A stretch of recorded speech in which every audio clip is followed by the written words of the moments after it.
Hello everyone, welcome है आपका अपने यूट्यूब चैनल ज्ञान बाबा में। और आज हम जो टॉपिक स्टार्ट कर रहे हैं वो है हमारा उपसर्ग और मैं हूँ मिस अनु। तो चलिए स्टार्ट करते हैं उपसर्ग को। ठीक है, इससे पहले जो वीडियो थी उसमें मैंने आपको उपसर्ग के बारे में बताया था, उपसर्ग की परिभाषा दी थी और मैंने आपको ये भी बताया था कि उपसर्ग कहाँ पर लगती हैं, पहले लगती हैं या बाद में लगती हैं। तो उपसर्ग जो होती हैं वो हमेशा शब्द से पहले लगती हैं। ठीक है, अब देखो जैसे हमने उपसर्ग के प्रकारों को पढ़ा था तो हमने 3 प्रकार पढ़े थे। ठीक है, पहला जो हमने पढ़ा था वो हमारा था संस्कृत के उपसर्ग। क्या था? संस्कृत के उपसर्ग।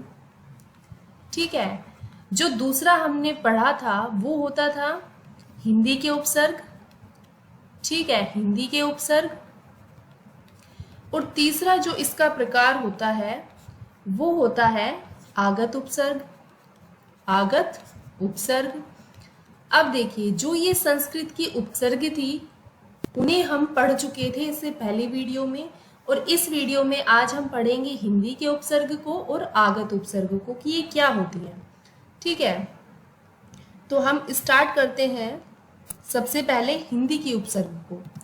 देखिए, जो दूसरी है वो क्या है? हिंदी की उपसर्ग। हिंदी की उपसर्ग। ठीक है, अब अगर एग्जामिनर ने आपसे पूछा कि जो हिंदी की उपसर्ग होती हैं उनको हम और क्या बोल सकते हैं, उनको तद्भव कहा जाता है। क्या कहा जाता है? उनको तद्भव कहा जाता है।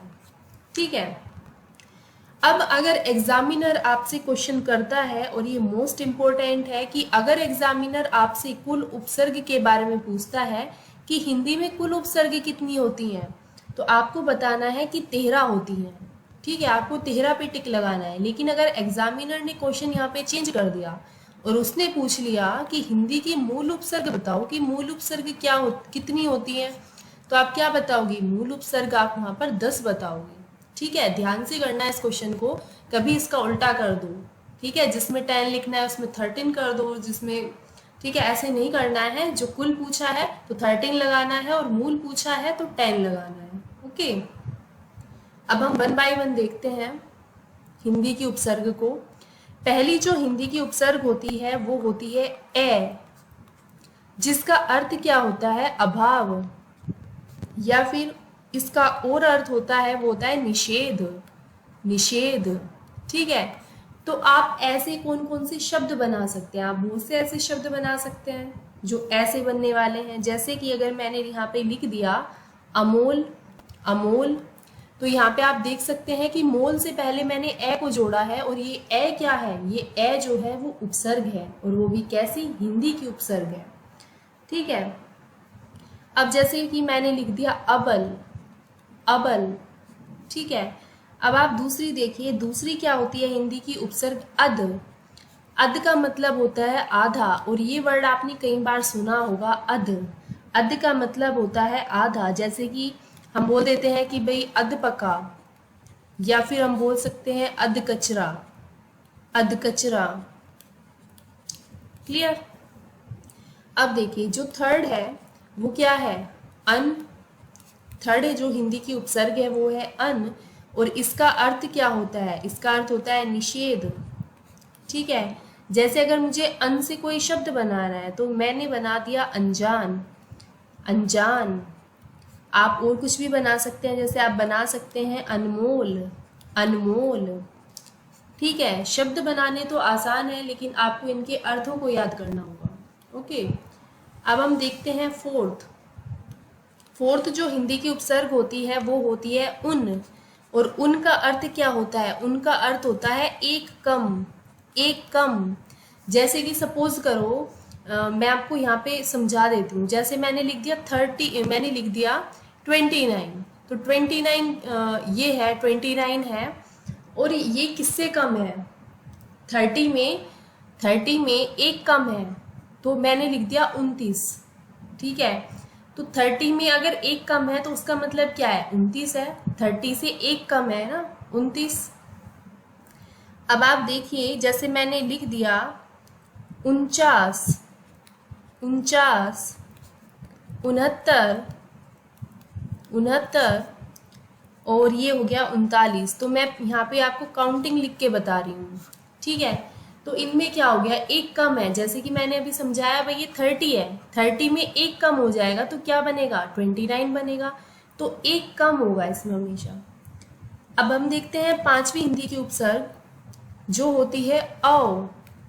औ, और इसको हम ऐसे भी लिख सकते हैं, इसको हम अब भी लिख सकते हैं। और इसका अर्थ क्या होता है, इसका अर्थ होता है हीनता, या फिर हम बोल सकते हैं नहीं, ठीक है। अब इससे आप क्या क्या अर्थ बना सकते हैं, जैसे आप बना सकते हैं अवगुण। अवगुण, तो मैंने ब्रैकेट में अव लिखा है तो आप इसको अवगुण भी लिख सकते हैं, ठीक है। अब जैसे मैंने लिख दिया ओघट। ओघट, ठीक है। अब हम देखते हैं छठी जो हमारी हिंदी की उपसर्ग है वो होती है कै और कु। इस वाली उपसर्ग को आप ध्यान से देखिए, कै और कु। इसका जो अर्थ होता है वो होता है बुरा।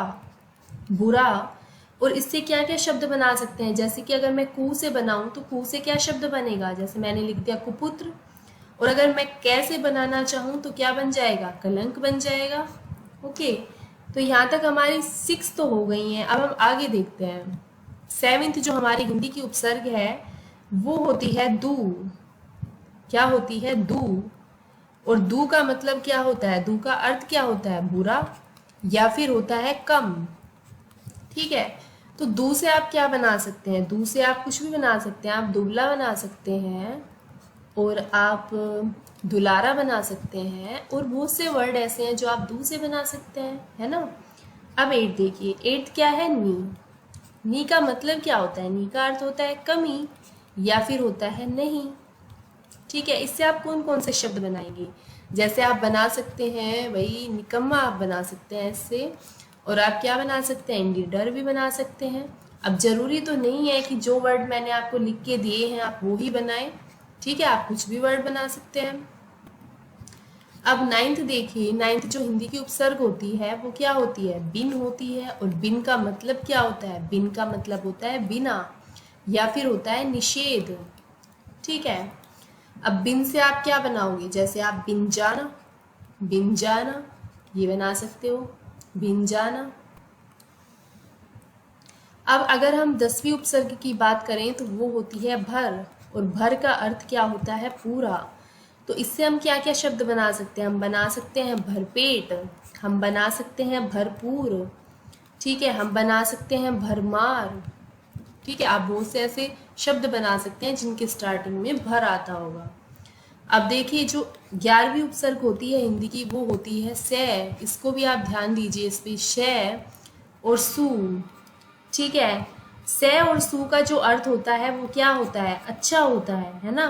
तो अगर आप इससे शब्द बनाना चाहें, जैसे कि मैं से अगर शब्द बनाऊं तो मैं यहाँ पे लिख दिया मैंने सहित, ठीक है, आप सहित बना सकते हैं। और सू से आप क्या बना सकते हैं, सुकर्म बना सकते हैं, ठीक है, आप सुकर्म बना सकते हैं, ठीक है। अब आप देखिए, अब ये हमारी 11th तक हो गई हैं, ठीक है। लेकिन जो हमारी 12th होती है और जो हमारी 13th होती है, जो 12th होती है उसमें हम से और सू को ले लेते हैं, ठीक है। जस्ट अभी जो हमने की है जिसमें मैंने टिक लगाया है, और एक मैंने आपको पीछे टिक लगवाया था, इसमें लगवाया था मैंने 6th वाली में, कै और कू, ठीक है, इसमें टिक लगवाया था। तो इसको हम किस में रख लेते हैं, इसको हम रख लेते हैं 13th में, ओके, इसको हम 13th में रख लेते हैं।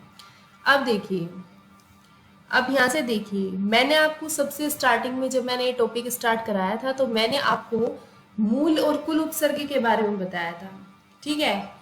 तो आप देखिए यहाँ पे टोटल जो हमने की है वो 13 की है, टोटल तो 13 ही होती है, कुल तो 13 होती है, लेकिन जो मूल उपसर्ग होती है वो 10 होती है, ठीक है। मूल उपसर्ग जो होती है वो 10 होती है। जैसे कि 10 कौन कौन सी होती हैं, देखो जो हमने पढ़ा कि जो हिंदी की 10 जो होती हैं वो मूल उपसर्ग होती हैं, ठीक है। कौन कौन सी होती हैं, पहली होती है जो हमने पहले लिखी है, दूसरी भी होती है, तीसरी भी होती है, चौथी भी होती है, 5वीं, 6ठी, 7वीं, 8वीं। लेकिन जो हमारी 9th वाली उपसर्ग है वो कभी भी नहीं होती है, वो कभी भी मूल उपसर्ग में नहीं आती है, नहीं जोड़ी जाती है, क्योंकि ये उर्दू भाषा की उपसर्ग होती है। इसलिए 9th वाली को हम कभी भी मूल उपसर्ग में नहीं जोड़ते हैं। ठीक है, इसके अलावा जो 10th होती है वो मूल में आती है और 11th वाली भी मूल में ही आती है। ठीक है, अब आप देखिए भाई, फर्स्ट आती है, ठीक है, फर्स्ट वाली मूल में आती है, सेकंड वाली भी आती है, थर्ड वाली भी आती है, फोर्थ भी आती है, फिफ्थ भी आती है, सिक्स्थ भी आती है, ठीक है, सेवन्थ भी आती है, एट्थ भी आती है, लेकिन ये जो 9th वाली है ना, ये कभी नहीं आती है, ये 9th वाली कभी नहीं आती है मूल में। ठीक है, ये 10th भी आती है और ये 11th भी आती है, और अगर आप इनको टोटल काउंट करोगे तो ये कितनी बैठ गई, 10 बैठ गई ना। ठीक है, तो अब आपको, आई होप आपको समझ में आ गया होगा। अब हम चलते हैं आगत उपसर्ग की तरफ। ठीक है, तो देखिए आगत उपसर्ग, जो तीसरा प्रकार हम देखते हैं वो होता है आगत उपसर्ग। ठीक है, आगत उपसर्ग होता है। अब देखिए इसका नाम क्या है, आगत उपसर्ग। आगत उपसर्ग कौन सी होती हैं, जो हिंदी में विदेशी भाषाओं से जो आगत उपसर्ग आई वो कौन कौन सी होती हैं, वो मुख्यतः होती हैं, वो मुख्यतः कौन कौन सी होती हैं। एक तो होती है उर्दू, और क्या होती है, अंग्रेजी भाषा इनसे विकसित होती है, अंग्रेजी भाषा से विकसित होती है। ठीक है, अगर आप डेफिनेशन लिखना चाहते हैं तो आप लिख लीजिए कि हिंदी में विदेशी भाषाओं से आए आगत उपसर्ग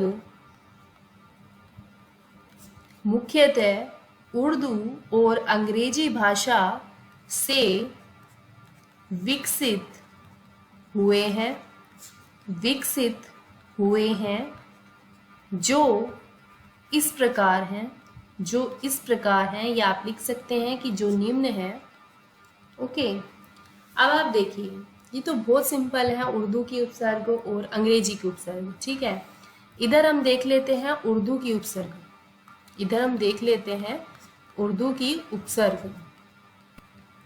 ठीक है, ये हो गई उर्दू की उपसर्ग और ये हो गई हमारी अंग्रेजी की उपसर्ग। ठीक है, अंग्रेजी की उपसर्ग। अब देखो, पहले मैं आपको अंग्रेजी वाली बता देती हूँ। ठीक है, आप बोर हो गए होंगे इतना सब पढ़ के, तो आपको मैं थोड़ा सा इंग्लिश का बता देती हूँ।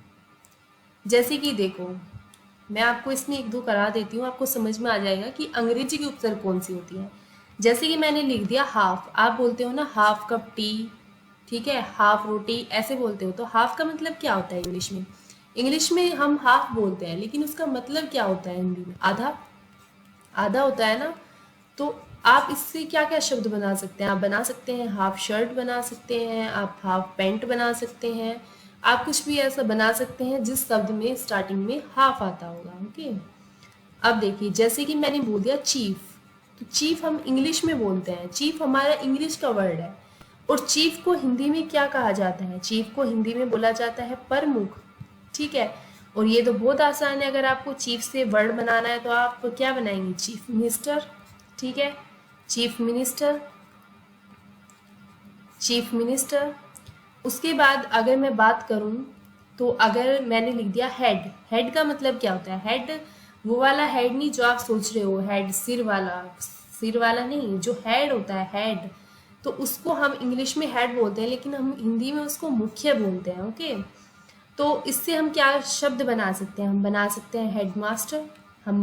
हैं हेडमास्टर, ओके, ठीक है, तो यहाँ तक काफ़ी है। अब देखिए जैसे कि उर्दू की अगर हम बात करें तो उर्दू में जैसे मैंने बोल दिया खुश, तो इसका अर्थ क्या होता है, इसका अर्थ होता है अच्छा।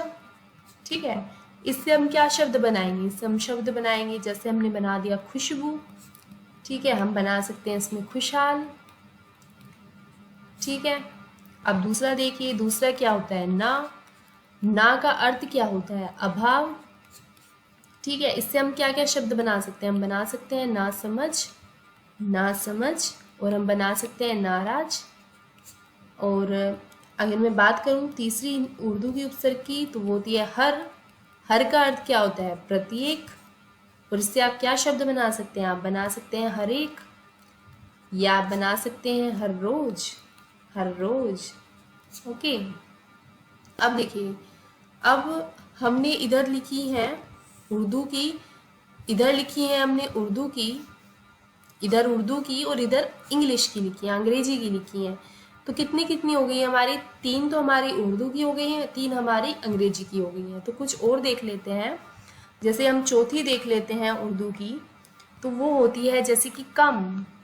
ठीक है, इसका अर्थ क्या होता है? कम का तो मतलब पता होगा आपको, थोड़ा होता है या फिर हीन होता है। ओके, तो इससे आप क्या बना सकते हैं? तो बहुत सिंपल है, इससे आप बना सकते हैं कमजोर, इससे आप बना सकते हैं कम अक्ल।